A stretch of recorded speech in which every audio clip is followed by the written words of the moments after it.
रामकृष्णारी मंडळी. तर चला म्हटलं आज गणपती बाप्पाला नैवेद्याला काय करावं हा खरं माझ्यापुढं प्रश्नच होता.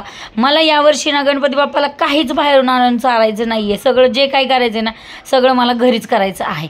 मग चला तर म्हटलं आता सगळं तर खीर झाली करून, मोदक झाल्यात करून, बरंच काही करून झाले एवढ्यामध्ये. मग म्हटलं आज काजू कतली करूया.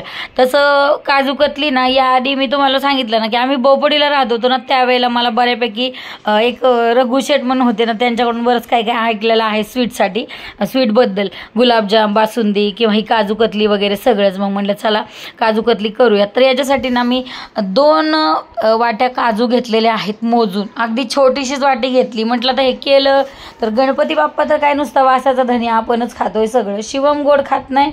आता मला सारी दुनिया आवडती, पण आपला तर विषय, आपण माती खाल्ली तरी आपल्याला बाळस येते असा विषय होतो. त्यामुळं मग मी थोडेसे छोट्या वाटीमध्येच काजू घेतलेले आहेत. 2 वाट्या काजू घेतले आणि 2 वाट्यातली ही शिवमनी बघितलं ना, हे बघा कसं फालतूगिरी करते, लय बॉडी दाखवते. काय करू ह्याचं, लईच बॉडी दाखवायला लागलाय हा. मला म्हणतो मम्मी तू पण वजन कमी कर, माझ्यासोबत जिमला चल. आता जिमला जाऊ की नको हे तुम्ही मला कमेंटमध्ये नक्की सांगा. आयुष्यभर तर जिम होणार नाही हो मला, पण हा माझ्या रोज मागं लागतो, रोज माझ्या मागं लागतो. आमच्या लग्नाला एवढे वर्ष राहिलं, कधीच मला शिवमचे पप्पा बोलले नाहीत की तू वजन कमी कर म्हणून. पण हे मला सारखं मागं लागते. लहान होतं त्यावेळेला म्हणायचं मम्मी मी असा कवळा घातला ना, म्हणजे दोन्ही हाताने फिरवलं ना, त्यात तू माझ्या हातात बसली पाहिजे, एवढी तू बारीक हो. मग 4-5 वर्ष मी जिम केली, मग झाले होते जराशी बारीक. पण परत मग म्हटलं ना ते माझ्या रक्तातच आमच्या दोष आहे. माती खाल्ली हवेवर सुद्धा आम्ही असेच गुटगुटीत दिसतोय. तर चला आता आपण रेसिपीबद्दल बोलूयात. ह्याचं आणि माझं सोडून देऊयात. फक्त तुम्ही कमेंटमध्ये सांगा की मी जिमला जाऊ की नको. तर प्रश्न असा होता, आता काजू कतली करायची, ह्याचं उत्तर शोधायचे. तर ना पहिलं तर आता वातावरण थोडंसं ढगाळलेलं आहे, थोडं पावसाचं आहे, म्हणून काय करा, काजू मस्त असे छान फ्राय करून घ्या. म्हणजे फ्रायच म्हणते, गरम करून घ्या छान. त्याला गरम करा, बारीक गॅसवर खूप वेळ गरम करा. आणि गरम झाले की ते नरम होतील, गरम झाले की ते नरम होतात. मग नरम झाल्यानंतर ते हवेला ठेवा थोडे वेळ. हवेला ठेवले की ते परत आपोआप कडक असे क्रिस्पी होऊन जातात. त्यावेळेला घाबरायचं नाही की बाई आता माझे काजू नरम झाले, घाबरायचं नाही.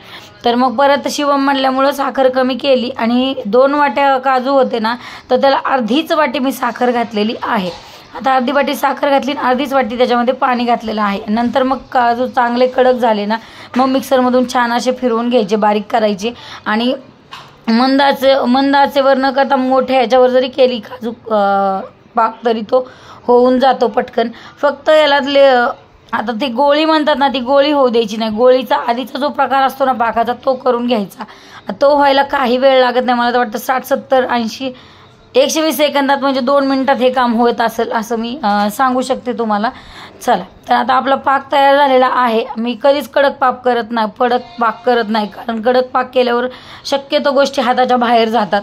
मऊ असेल, नरम असेल, मग तो नरम माणूस असो किंवा नरम पाक असो, दोन्हीही चांगलेच. कडक ना पाकाचा उपयोग होतो ना माणसाचा उपयोग होतो. तसले तर काही चांगले नसतातच माणसं. आता नवरा समोर बसलाय म्हणून हा डायलॉग मारलाय बरं का मी.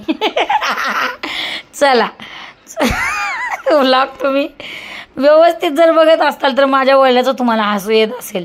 येऊ द्या हसू, हसण्यासाठीच आहे सगळं.